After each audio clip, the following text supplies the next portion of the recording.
As entidades vêm trabalhando junto com a Embrapa Trigo para encontrar alternativas de diversificação para o trigo, que possam diminuir custos e possibilitar a exportação do cereal. Hoje, as cooperativas são responsáveis pelo recebimento de 60% da safra de trigo. Enquanto o Brasil produz metade do trigo que consome, o Rio Grande do Sul, diferente do resto do país, produz o dobro do trigo que consome. Por isso, o desejo é que algumas regiões sejam capazes de produzir trigo para exportação. E caberá às cooperativas e seus associados definirem quem é capaz.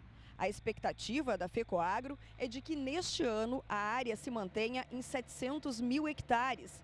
Mesma perspectiva dos levantamentos da Companhia Nacional de Abastecimento, a CONAB, o que significa a manutenção do espaço para a cultura em relação à safra passada.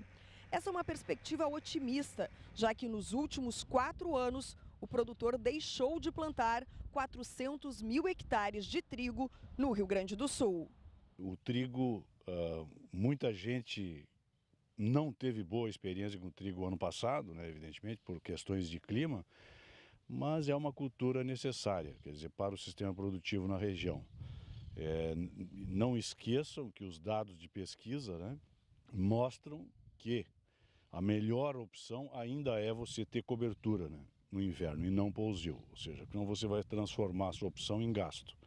Então, claro, o trigo é uma cultura de risco, não tenha dúvida, mas é exatamente aí que eu acho que a Embrapa entra como uma oportunidade, né, para o agricultor, que é trazer materiais mais, né, tolerantes, principalmente às doenças.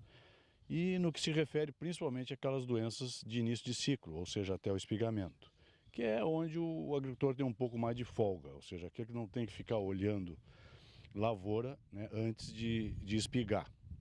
E o que eu estou me referindo aqui basicamente é o oídio, né, gente?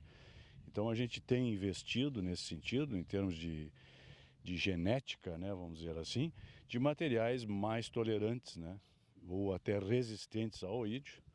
E eu acho que isso dá um diferencial. E é o que o agricultor está precisando, gente. Eu acho que ele está precisando de materiais de uma genética um pouco, né, mais adequada ao custo-benefício da cultura. Tá? E nesse sentido aí a gente tem a maioria das nossas variedades hoje colocadas no mercado, elas têm essas características, né, de ter uma tolerância ou até resistência à questão do oídio. Neste caso, eu citaria, por exemplo, tem um material que vai ser lançado agora a partir do ano que vem, que é o Bela Joia, né, um material que vem já resistente ao oídio, quer dizer, resistente ao mosaico também. E hoje o agricultor tem aí o próprio BRS Reponte, né, e o BRS Marcante, que são duas cultivares que não são resistentes ao oídio, mas bem tolerantes.